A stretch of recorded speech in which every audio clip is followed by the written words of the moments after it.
Alright, back in the hot box. Or in the hot seat, more like it. I feel like Andre 3000 from Outer Wild. I'm trying to make sure I get my fucking life together. Alright, got the microphone set up. Shit's already on record. What's up, YouTube? Welcome back. It's nice to be back. Back in black, especially. How y'all doing today? I am doing A-okay.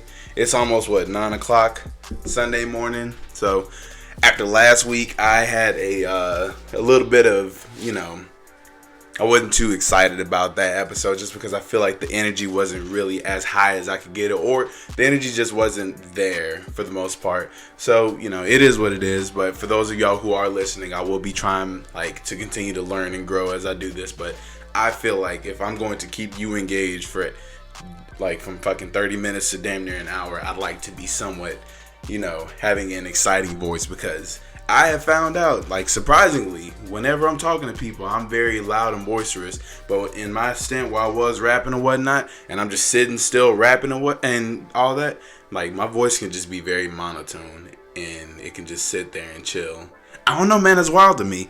Yeah, especially when you hear your voice for the first time, that shit is fucking interesting. I never even fucking thought anything of that. So when I'm doing this and I'm sitting in front of y'all, especially talking into this microphone, I'm gonna try my best to keep things as energetic and energetic as possible, and try to stay on topic. So one thing that I've been trying to do with the last few episodes, especially the first 4, and the ones that you'll see on the Clips channel, make sure you follow that.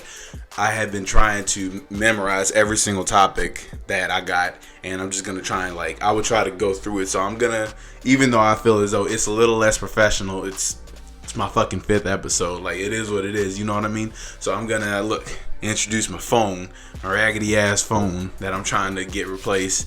But alright, so let's go ahead and get into it. So this week, real ass slow week, but guess what? It's October, so it's a fucking month that I dread the most, because this is the month where my wife goes balls to the wall, horror movies. It is what it is. And as somebody who fucking hates horror movies, I like October, but I don't like October, just because I'm cool with all the slasher films. You give me Friday the 13th or Halloween, even Nightmare on Elm Street, yeah, I'll be fine. I'm good with all that. But as soon as we start getting into the supernatural shit where I can't walk outside of I gotta hide underneath my fucking bed covers because that's the only safe area, and if I step outside of my room at 3:33 a.m., no, I ain't got time for that stress. Oh no, I can't deal with that. My heart be racing and all that shit. So we kicked it off already.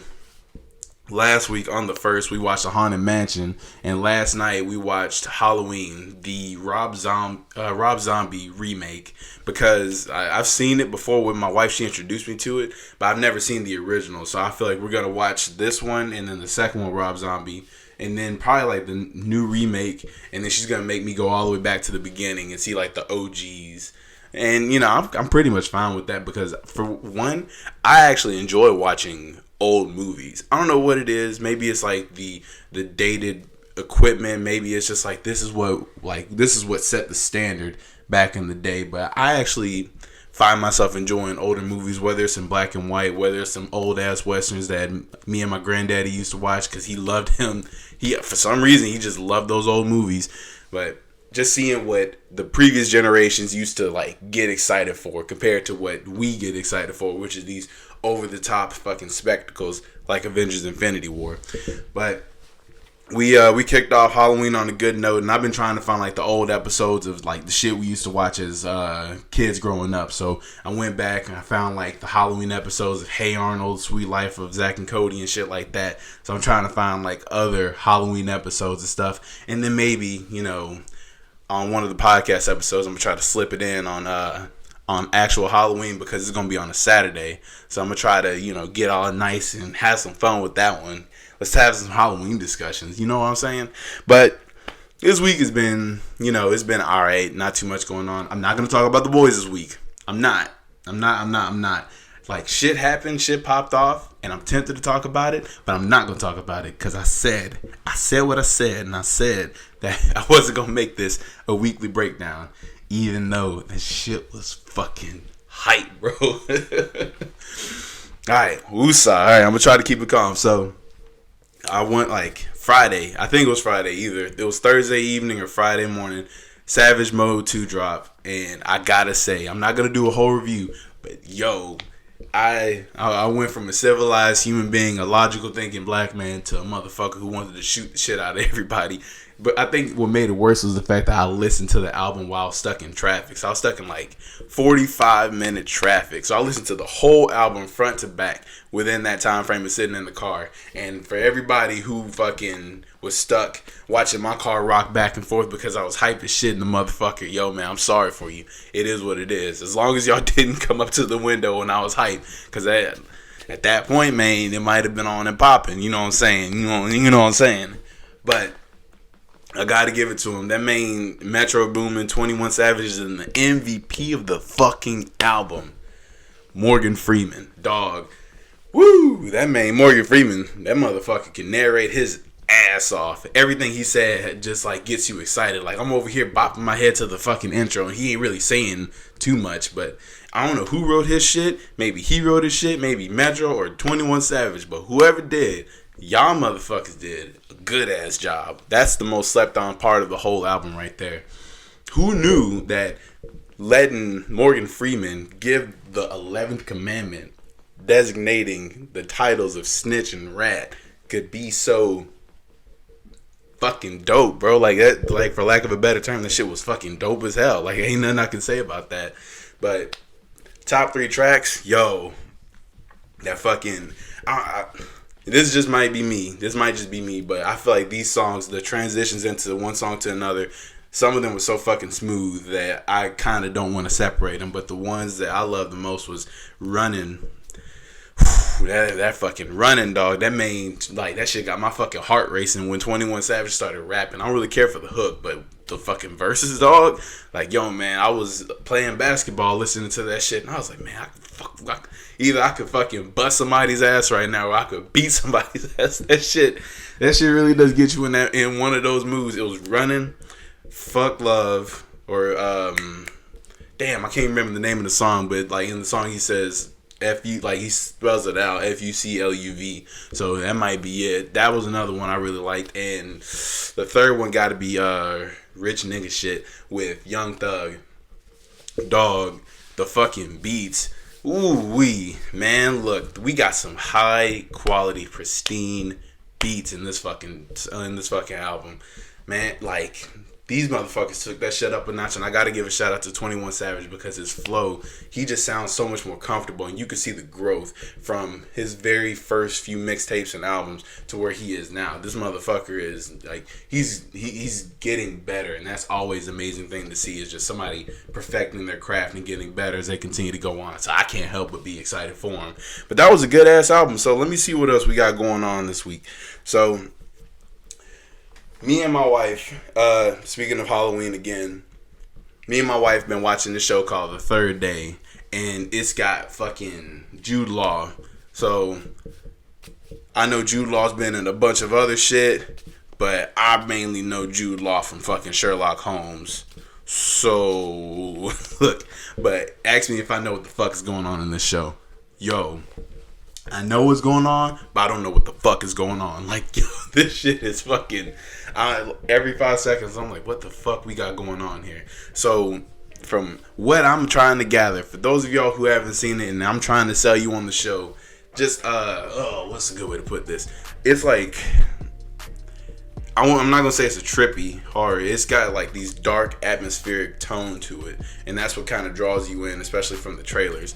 But from what I'm seeing and gathering, it's one of those fucking twists and turns. This old boy, he's got to deal with this fucking cult that's on this island, and they trying to fucking beat the shit out. Like, they were trying to do something with him without spoiling it.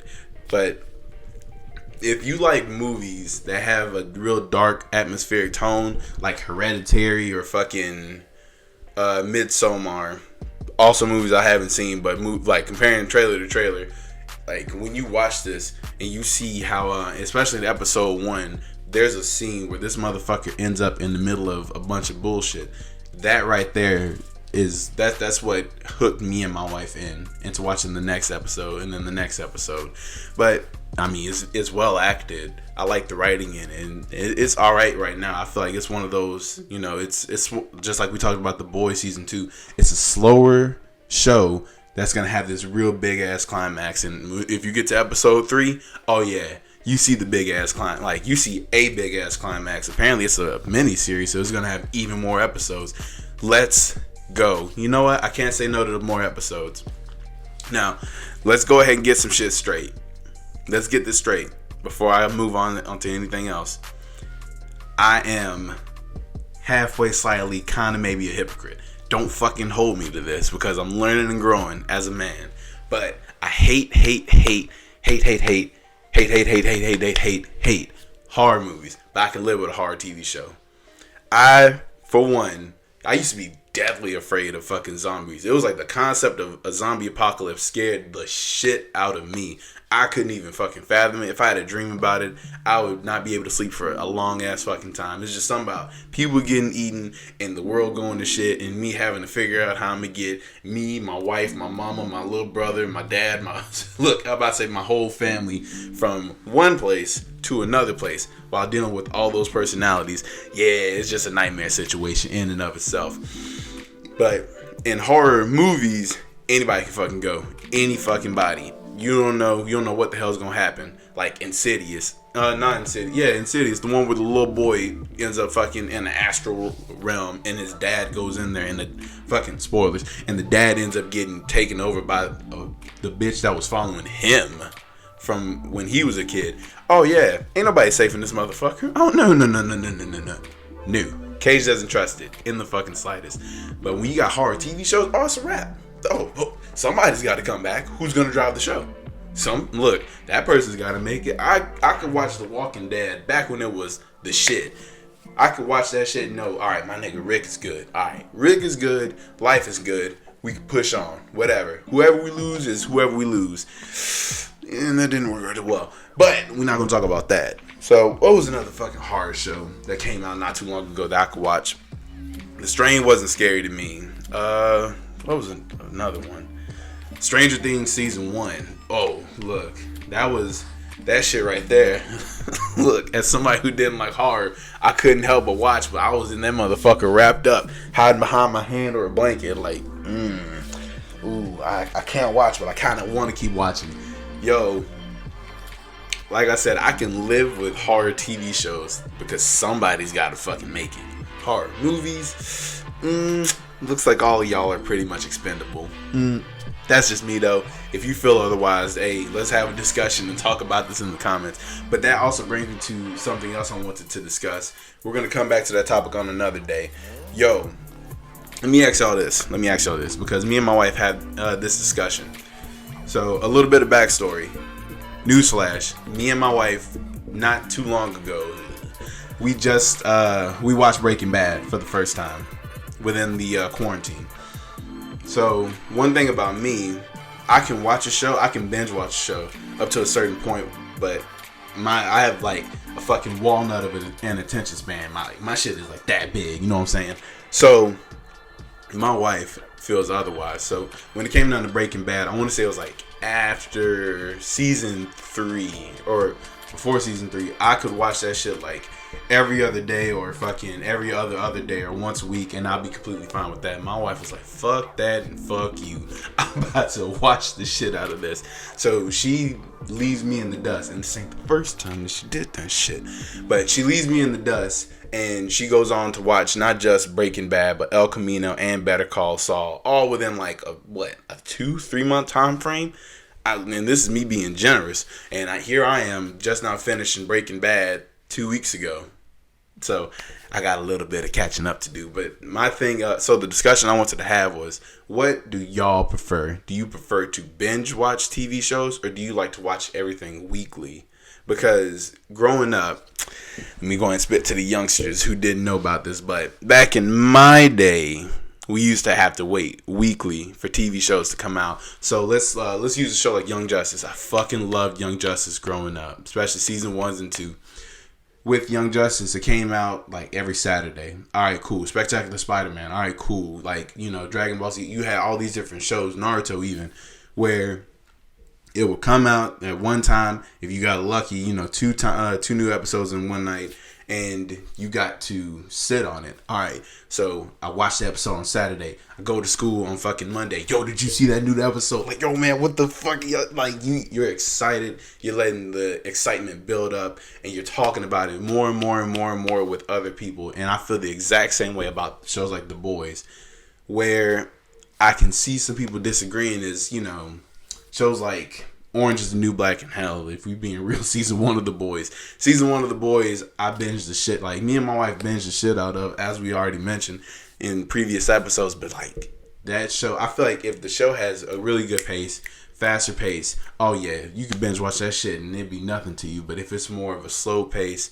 and it's methodical and it's got all these different pieces that need to come together so they can fucking have this grandiose fucking climax, then I feel like that's one of the shows where you can watch weekly. Hell, The Walking Dead. The Walking Dead, I bring that up again because I love the fact that when that show was at its height of its popularity, I used to sit on Twitter and be talking to other people about The Walking Dead. I'll be talking to other coworkers while at work about The Walking Dead, or we're all trying to watch it, or people having watched parties of it. And that goes for other shows too, like Game of Thrones. I remember, look, I didn't know people were having watch parties for Game of Thrones until I saw the reaction videos to the Red Wedding. And now, as somebody who I had to binge all the way up till season 5, and that's when I caught up, and I understand. I understand entirely. Oh, goddamn. R.I.P. Game of Thrones back when it was good. We're not going to talk about when. We're not going to talk about what seasons it fell off, but we're going to talk about when the good Game of Thrones. That's what we're going to discuss right here, right now. But I just wanted to see, like, how everybody feels about that, because I think I'm more along the lines of I'm down to watch it weekly, and because it gives me more space to talk about the episodes every week and then theorize what's going to happen next. And you're talking, like, this is somebody who reads manga. Dog, waiting weekly is a thing that I've been doing for fucking years. So, of course, I'm down to wait to see what's going to happen next. That shit don't mean nothing to me. You know what I'm talking about? But, like, let's go ahead and push forward. Let me see what we got here next before I fucking lose track of what the hell I got going on. What in the fuck just happened? Look, my fucking notes got messed up with me talking and shit. Alright, so let's go ahead and get into a little bit of sports talk. Alright, so I'm gonna just let y'all know this now. Chris Cage, I have a hard time getting into college sports. I have talked to different people about it. I've heard the different opinions about it, and that's all well fine and good. So the struggle I have with getting into college sports, it doesn't come from the lack of professionalism or the lack of intensity or anything like that. No. It ain't nothing like that. I just can't find a fucking team. Look, I just can't find a team. And if you tell me to track all these different motherfuckers in different conferences and who's doing what, then I'm going to get lost in the sauce. And then I just say, all right, fuck it. I'm going to try again next season.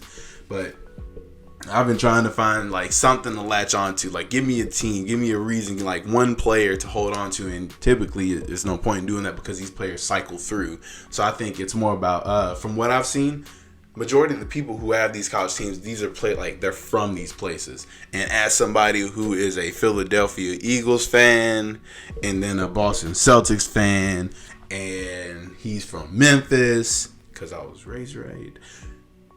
It's kind of... I kind of shot that shit into the fucking sky. You know what I mean?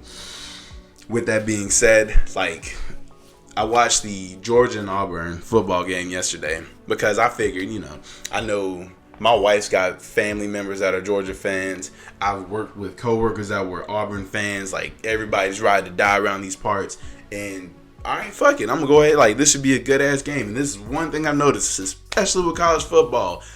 Ooh, that shit sometimes don't be a good ass game. These motherfuckers got that ass tapped, slapped, and then they got sent the fuck back to wherever the fuck they came from. That shit was hard to watch. And this is me, just like, I don't know if people latch on to the coaching staff or anything like that, but goddamn, whatever they got going on in Georgia, Are any of these boys trying to play for Philadelphia right now? I need them to play for the Philadelphia Eagles. That defensive line, my God. Like, every time Georgia blitzed, Auburn had no chance. I felt, man, Knicks had a terrible time. That's the only fucking name I know from that game. I watched it, and I try to learn names, but you got to give me some time. Give me some time to learn and grow. But I got to give it to Georgia. Them boys took it to them. They ran it up the gut. They fucking threw it in the middle of the field, and they got the separation. And they just coasted all the way to the fucking win. Hey man, shout out to y'all. Hopefully next time, next weekend I can catch a better, more exciting game. But this is me putting forth effort. And then luckily for me, I got a friend of mine who helped the brother out, so I was able to catch some UFC fights. Ooh, and as somebody who knows next to nothing about MMA, watching motherfuckers fight, yeah, man. Sometimes it's nice to get a little bit of violence in your system, especially when you just been sitting there, sitting still, waiting to leave and go somewhere forever. Yeah, it is what it is, as long as we're staying safe, right? Right? All right, so we got a little bit of that out the way. Oh, God. Oh, man. Hold on. Before I, try to coast through the sports talk.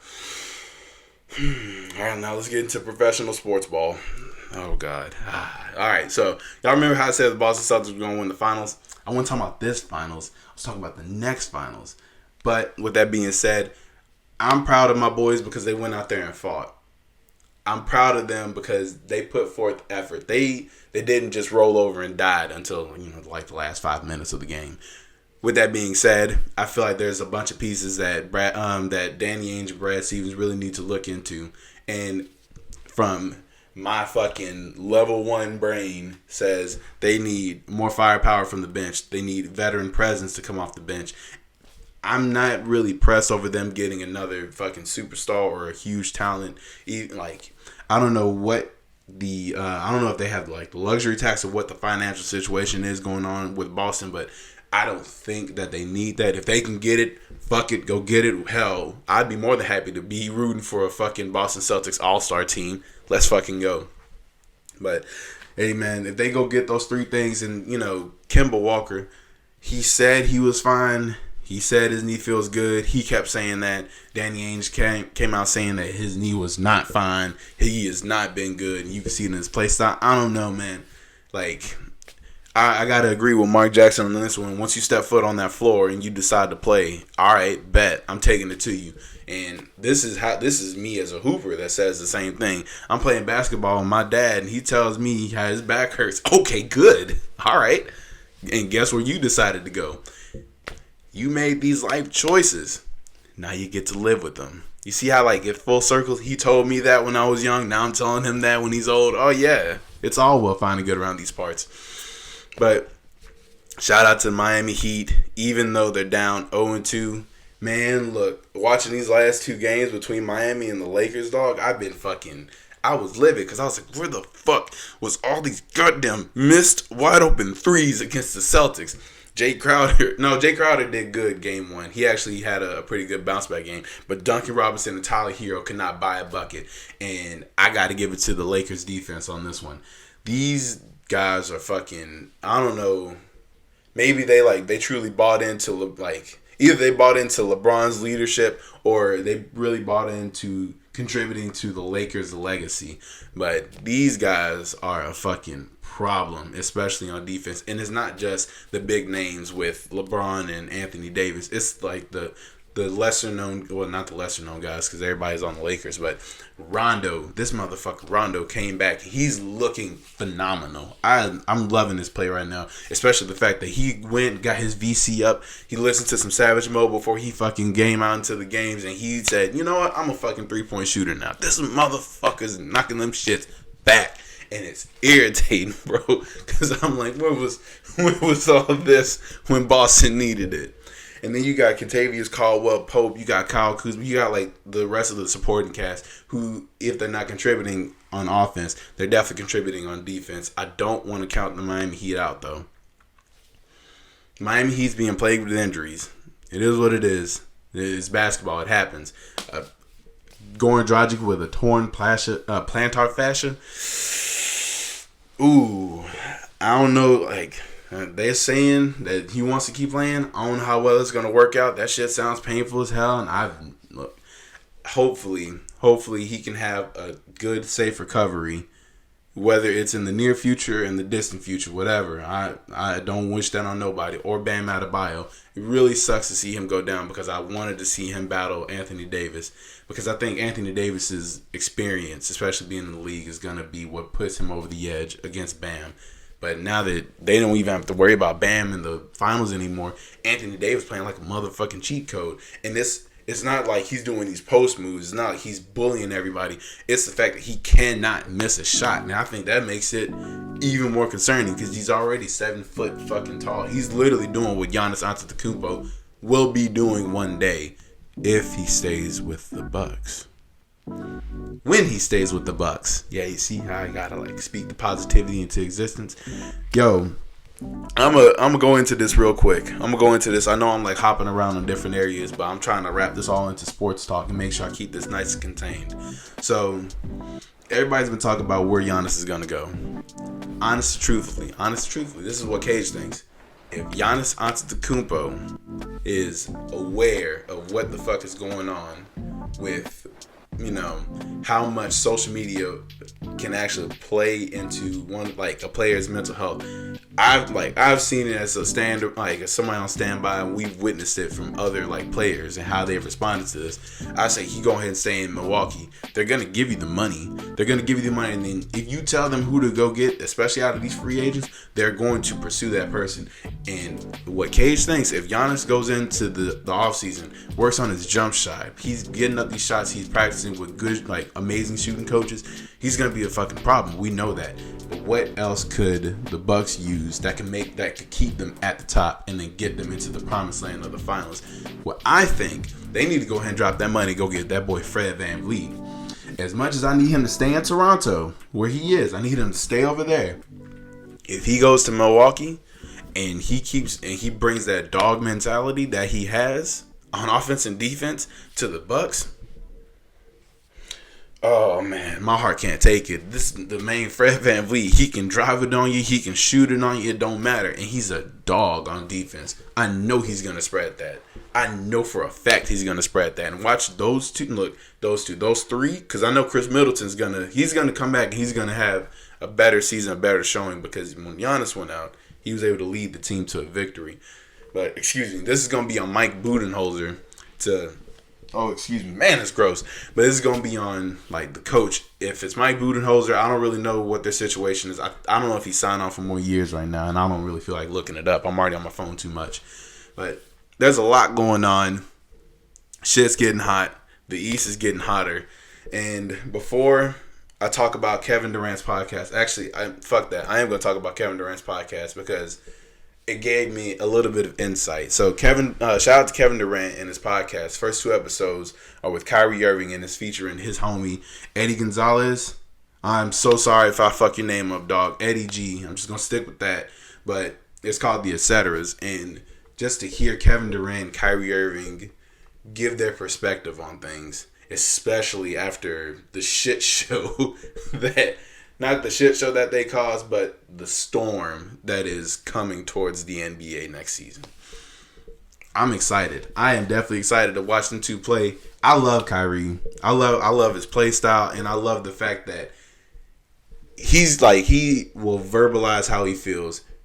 He did what he did in Boston, and I didn't take too kindly to that. I wasn't out here threatening his life for fucking calling him a bitch and this and the third. I just said, it's fucked up. You gave your word and then you went back on your word. But it is what it is at this point. Watching, just hearing what he has to say about, it was him and Kevin Durant, where they both said, why would you want to stay on a team where, you're just putting mileage on your body and you're having to do all this work and this and the third, where you could just go somewhere and play with great players. I mean, as somebody who grew up with Kobe and Paul Pierce might not be the best example because he tried to leave, but somebody with Kobe stuck with the Lakers throughout his whole tenure. When they were great, he was there. When they were trash, he was still there. He wasn't going anywhere. He was the Lakers franchise. You don't really see that a lot. And the fact that you got a player like Damian Lillard, who could have already left but decided to stay with the Trailblazers. That's why I love Damian Lillard so much, because he has that heart. And it's not like he's dumb. He knows what the team needs. And if anybody, look, I'm pretty sure there's a billion other people who can speak to this way better than I can. As somebody who's played 2K15 and averaged 34 points, 8 rebounds, and 4 assists. After one season, the general manager came to me about who they should pursue to join the team. So I don't know if that's what goes on behind the scenes with the front office and like the star players, but if something like that does end up happening, then man, I could definitely see why some players would choose to stay, because they want to contribute to the city. Shout out to Isaiah Thomas. Hey, look, Pepperidge Farm remembers and Cage remembers. Isaiah Thomas was out here riding and dying for Boston. Hated to see him go. Hated it. I don't care at all. Bring him back. He can come off the bench. Just let that man wear some heels or whatever. Like, Isaiah Thomas is still, I think of him to still be that dude that can get you 15 points. It's just his stature. But we're going to talk about that another day. We're going to say that for another time. A little bit of NFL talk, because I'm not going to keep harping on the Eagles. I refuse to do that. I'm not going to stress myself out every week, and I'm not about to sit here and hoot and holler. See, I almost fucked the ears up with that one. But I'm not going to sit here and hoot and holler and do all that screaming shit. It is what it is. I got other Eagle YouTubers like Philly 500. He'll tell you fucking plain as day what the Eagles need to do. But we got fucking played by players like Jason Peters. Dog, I'm not even finna get into it.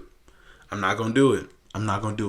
But to fucking tie the Bengals, why the fuck did we not even attempt a field goal? Like, who, for somebody who wrote a book called Fearless, why the fuck would you play to not lose?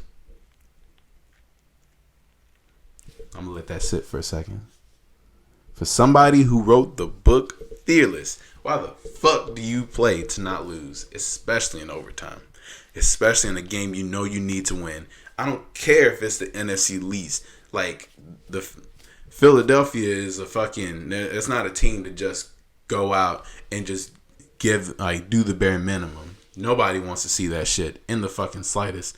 And oh man, Carson Wentz, dog, I try to protect you. I really do. I try to have you back in all these sports talks and whatnot. It ain't looking too easy, dog.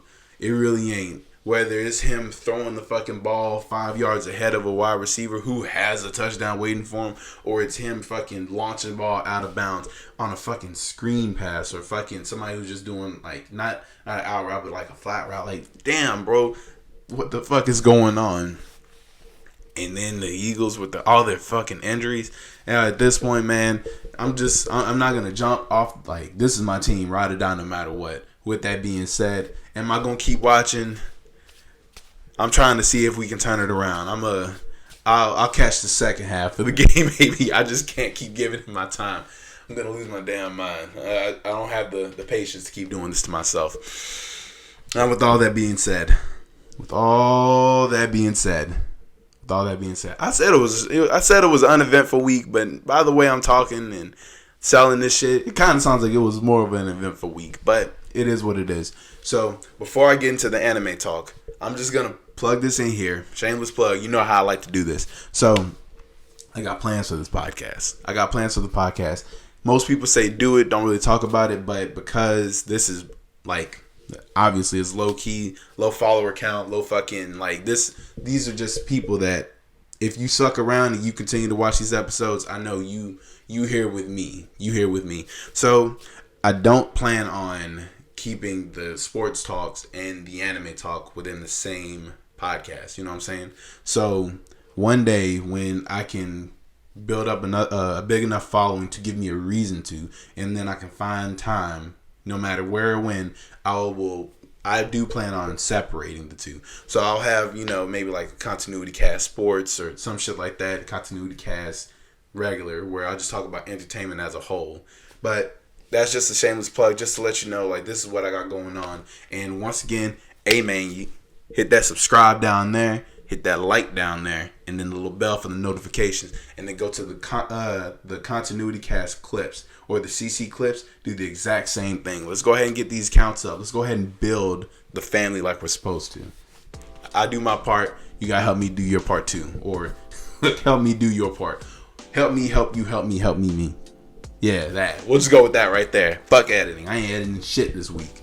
I live with my fuck ups. All right. With all that being said, let's push on. So I'm gonna get into some anime talk first because the manga week has it hadn't been that strong. Yo, that fucking God of High School, bro. Oh my god, like yo, that shit was so fucking dope. And the worst thing about it is that this is like bare bones minimum. So I do my damnedest. I'm like Neo, just out here dodging all the fucking spoilers and everything. But I do catch a couple glimpses of a little bit of a discussion on, like Facebook within the groups and this, that, and the third. So from what I'm seeing, apparently the people who anybody who actually reads the webtoons doesn't like the anime, and they say like either the pacing's off or something. I don't really read into it, but I'm loving it so far as somebody who is wide-eyed and going in.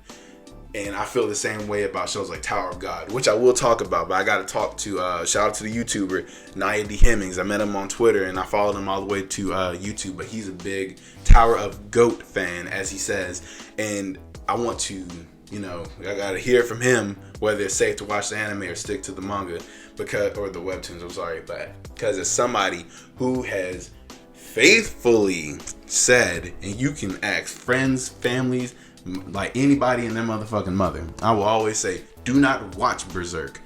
Read Berserk. I don't care. I do not give a shit. Don't watch it. Just read it. I will give you, I will point it out to you in bookstores. I'll show you where you can find it anywhere else. Just do not watch that shit. Fucking read it. But what's going on in God of High School, I'm loving it, man. I'm loving this. I love the writing right now. I'm loving the voice actors right now. The English dub is fucking split. That shit is hype as hell. And I'm loving my boy Mori-Jin. You see that? I learned the name. I'm out here making y'all proud like a motherfucker. So, my boy Mori-Jin, a.k.a. Baby Goku with sparkles in his eyes. Literally. Baby Goku with sparkles in his eyes is out here giving everybody the motherfucking business. I no shit thought we was going to get a fucking Team 7 kind of dynamic outside of Mori-Jin trying to get with old girl. Moonlight Sword style technique. Look, yeah, I'm still working on the names. You gotta give me some time. But I thought that, and then I'm glad we didn't get that. They're still friends. Dope. And then, old boy, I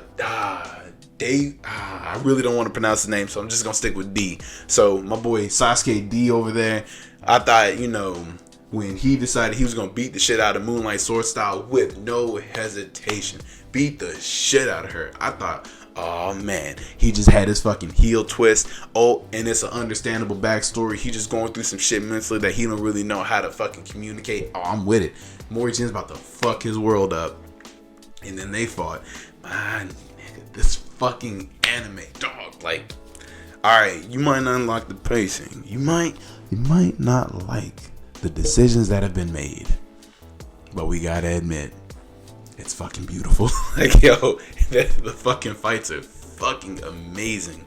It really is fun to watch. It truly is. I can't speak to the webtoons because I haven't read the webtoons. I do intend to one day. I'm trying to let the anime run its course, especially the English dub. It takes a second for it to come out. I think I finished episode 6. So I'm gonna go ahead and finish the season, and then I'm probably gonna pick up the webtoons, and then I'm gonna let that run its course. We'll talk about Solo Leveling, but with Solo Leveling, I gotta be a hypocrite. I binge read that shit. That shit is fucking nice. Now, into the next topic. Found another anime. So what I'm gonna try to find 3 different anime. And my rule with any TV show, live action, real people, you got 1 episode to get my attention. Anime, you got 3 episodes to get my attention. I can give you 22 minutes. I can't give you 3 hours. I can't give you an hour. I can give you 22 minutes. So, the other 2 anime I'm going to talk about today are Dragon's Dogma and I just said it. Megalo Boxing. So I'm gonna start with Megalo Boxing. With Megalo Boxing, I avoided it because I heard it started off great. And then I heard people say, but the ending was mediocre, or the ending was bad, or something along those lines. Like, such high praise to fucking low, and I don't like the way the stock just did that like that. So that's why I had to I tried to avoid it, but it ended up being on Netflix with the English dub. Yo, man, I was in there like swimwear, and from the first 2 episodes that I watched, man, I keep burping. I'm sorry. This fucking I'm going through it today. But from the things that I saw, yo, man, that shit was fucking nice. I like it. It's not as fast as I thought it was going to be. I thought it was going to be like really fast paced. We get a fight every episode type of thing. But no, it seems like it's more of a slower, more emotional tale. And I got to give it to them. The fucking animation. Like, yo. And it really wasn't anything that crazy. But the part from episode 1 where this motherfucker slit and then he was about to hit him with that uppercut just to let him know. And he said, "You're not a real boxer." I was like, yo, fuck his world up. Fuck the deal that y'all got going on, until I saw episode 2. But the show is good so far.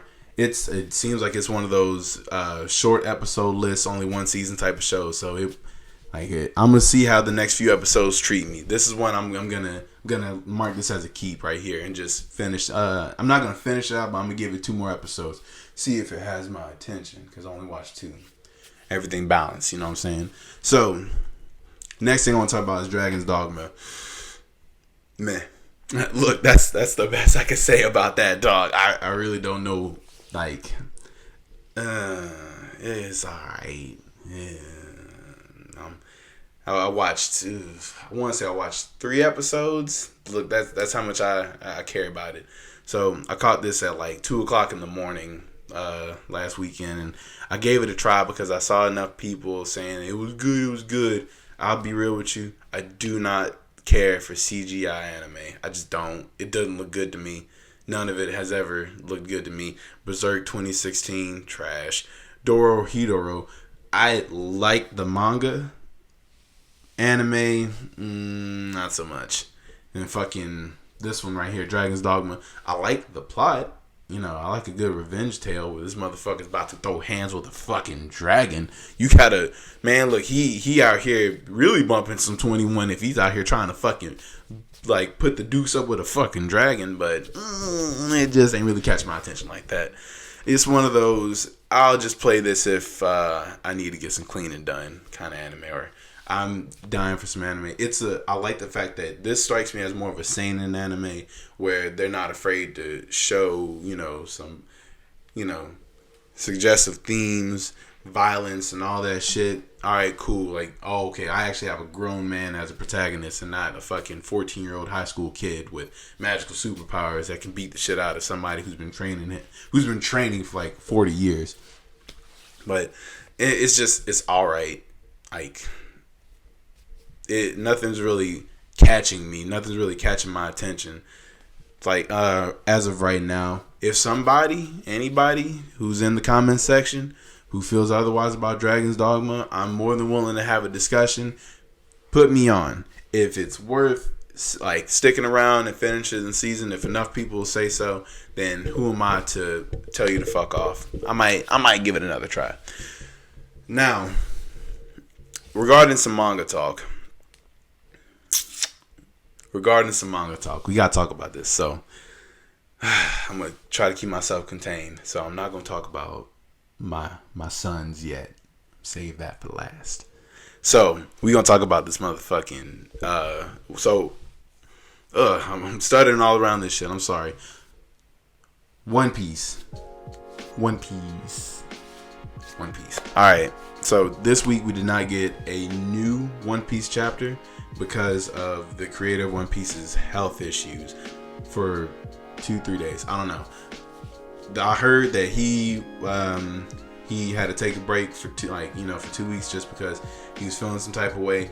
And then I read on Twitter like not too long ago, oh, never mind, he's fine. Okay, fucking bet. Let's go. Oda's back in the game. So hopefully we get a new One Piece chapter coming up soon. But what I did notice this week that came out, I think it's like the One Piece chapter of Ace or some shit like that. So from the research that I've done, I've heard people discuss that there is a light novel discussing Ace's story from him leaving the island to him becoming the captain of the Spade Pirates. Okay, bad. So from what I'm gathering, this is just the first chapter of that, or maybe it is just a summarizing chapter of Ace's, like, how he became a captain. All right, cool. So the main thing that I'm gonna go ahead and just put out there, the fucking art. So whoever the fuck draws Dr. Stone, he did that. Like, he or she, they did that shit, and that shit looks beautiful. I'm not saying this is like something I would like to see One Piece as long term, or something I would like to see animated as One Piece, because look, 20 years of what we got as One Piece, I'm pretty used to what we got. This is too much change is too much, but this artwork is fucking beautiful. I love this shit. From the fucking, like, the double spread pages where it's just Ace, or it's like them discovering something, like, it's fucking nice. But let me go ahead and get into the story a little bit. So for those who have not read the light novel, this is not from Ace's perspective. This is from a perspective of somebody with a mask. So we're just gonna call this dude Mask Man, MM for short. So MM has been stuck on this island and he's starving, but he's trying to write a book. He's trying to tell a story. So as all hope seems lost, and he's like over here just writing in his book, just suffering, thinking about the days back in the day when he was reading about Bragman, about how he wants to go to Little Garden. He ends up meeting Ace. And one thing that I noticed with Ace in this chapter is just the fact that Ace is like a walking ball of energy. This isn't something I remember seeing of Ace, or because I'm I'm watching the Marineford arc, and obviously this isn't the most energetic Ace is going to be because he's very emotional. And going back to like Luffy's backstory, just thinking about that, Ace wasn't the most energetic, but seeing Ace as like this walking ball of energy and optimism, he's been stuck on this island according to the light novel for 6 days, and ain't shit bothering him because he's used to this. This is like nothing compared to what Garp had put him through. So the story is essentially about Ace and this dude just trying to figure out a way to get off of this island. But the dude, like, as the time goes on, they end up discovering this big fuck off Viking ship. So now my question is that a Viking ship, or is that just a giant's ship?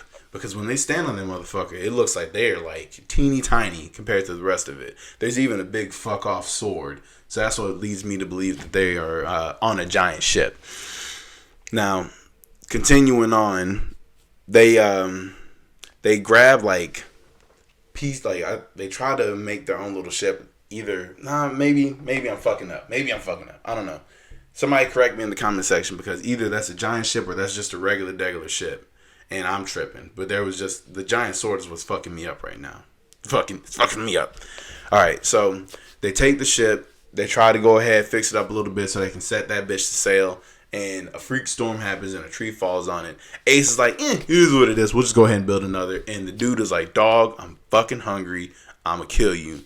Fuck you. And he slaps shit out of Ace with like some type of wood or whatever. And Ace eats that shit like, Did you say something? Who threw that paper at me? Ace ain't concerned about that. And old boy ends up going to some fucking, like, he goes up to a cave and he's crying and he's feeling very emotional because he's extremely desperate to get off this island. Lo and behold, it's a big fuck off bird. Dude's trying to run away from the bird, ends up back on the ship. Ace is like, oh, guess what, bitch? I'm the main character of this story. And he beats the shit out the bird, punches the bird. Bird's like, oh, damn, you beat me up, bro. And he throws up a fucking chest. So now that Mask Dude and Ace are back on good terms, they're laughing and joking. He ends up discovering the flame fruit. That's where it gets interesting. And the fucking art when he finds this fruit, dog, that shit looks fucking nice. Ooh, that shit looks fucking nice.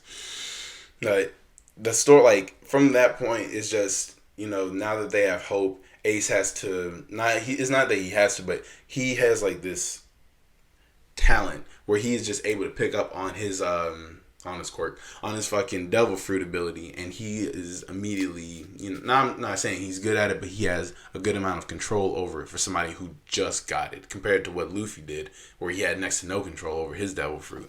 So they end up taking a big ass head from the fucking ship, and they take it, they break that bitch down, and it ends up being a striker, which is Ace's personal ship that he uses as flames to propel and make the ship go, zoom and all that fun stuff. But that was a pretty good chapter. It was beautifully drawn. I really enjoyed the drawing in this chapter.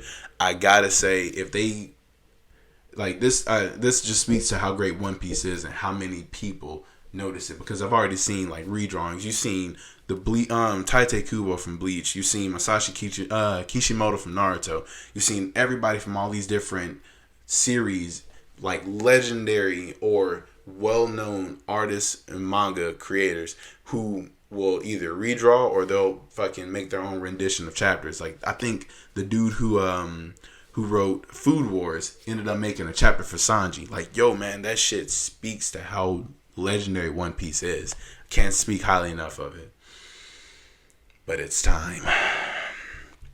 Oh, let me make sure that's it. Let me make sure I ain't got nothing else to bother y'all with. Alright. Yeah, man. It's time. We gotta talk about it, dog. We have got to talk about it.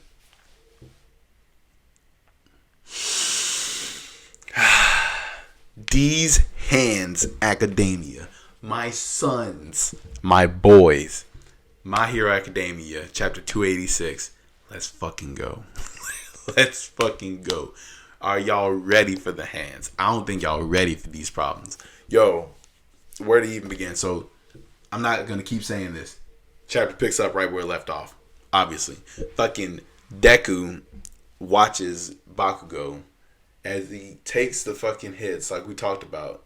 And Bakugo's last words were, "Don't go off playing hero by yourself." Ooh, look at my son. My angry son said, "I'm about to go from a boy to a man." And I'm proud of him. Had his hero moment. But Todoroki ends up catching him. And as soon as this happens, now you got Shigaraki, or All For One, we're going to talk about that in a second, who says, out of all the useless blood that I just spilled, Gran Torino, Eraserhead, that was the most useless. And Deku said, "What you say?" He looks at this motherfucker, the way they hit, like the art, dog. The art is fucking amazing. Deku says, "I'm about to fuck this dude's world up." He put on 21 Savage, and this motherfucker said, "Let's fucking go." He immediately, this dude, Deku, you can see there's a panel that says, if you use this power, like, you cannot use this power with rage. Everybody thought Deku was going to keep a calm, cool head. Not my son. Not my boy. He finally got his fucking anime rage moment, and I'm proud of him. This motherfucker speed blitzes this dude, and the art, dog, he looks like, with the black whip that's fucking encompassing his body all over the place, he looks like he's a fucking demon coming after him, and I'm so proud. My son. So Deku immediately, he attacks Shigaraki, and the fact that this dude bites down onto the shit that was out here stabbing fucking Endeavor and Bakugo. This motherfucker bit down on that shit, and he's fucking about to tear into his asshole. And then we end up seeing fucking Deku gets touched. So before I get to that, we get a close-up panel of Shigaraki, and this is why I was saying we don't like if it's All For One or Shigaraki. So Shigaraki's face is cracked, right? And it looks like inside of his face, you can see All For One smiling. Yeah, that shit is wild. So what I initially thought, I thought it was All For One taking over his mind. Nah, it looks like no shit, All For One inside of his body. So Deku ends up getting touched right on the face, and that immediately puts him inside of like the world of One For All. So inside the world of One For All, Deku can see Shigaraki's being held back and held down by All For One. So All For One is telling him, he was like, "Yo man, like you might want to calm down, because if not, you would have been burned to a crisp had it not been for me. At this height, you die if not for me." so you might want to let me take over the driver's seat. Like, no shit. This is what Orochimaru's fucking rolling over his grave, watching somebody else do what he's been trying to do for years. But as we see this, Deku is once again in this world. He can't talk. His mouth is covered, and it looks like he has, I don't know if that's Black Whip or something else going on, but when he's there, he gets knocked down, and he's being held down by my boo bae. She finally got all the fucking child support claims that I've been trying to get to her. And you know how the government is. Whenever they say you gotta pay child support, they on her motherfucking ass. So she finally goes to see our son, and she's like, alright, you can't talk in this world, but we'll change that. And then the chapter fucking ends. Yo, I legitimately don't fucking know where they're gonna go next. All I know is that right now, ain't nobody fucking safe. And the fact that, alright, so I don't know if I should be concerned or not. So from what I recall of Shigaraki's quirk, he needs all 5 fingers to touch. And then that's where you start to decay. The fact that 1, Shigaraki's not in the driver's seat anymore, and 2, it looks like it's like 3 fingers touching Deku's face because he lost some fingers. That's why I'm like, okay, maybe Deku's safe. But I gotta remember, Shigaraki's quirk did get like a massive upgrade boost. So that's where that's where a little bit of tension is. And my next thing is, inside of this world of One For All, where we meet Nana again, what could happen here? I don't think we're gonna get like some type of fucking. Maybe we're gonna get like some more backstory, some more insight of what's going on with Nana or what's going on with One For All. But the fact that Deku raged out like that, like my boy said, I'm about to act. He played him some Ashura's Wrath. He fucking watched the Hulk go in. He said, I can do that. And he fucking snapped on the bitch. So now I'm wondering, like, what kind of reaction could that spark inside of his body?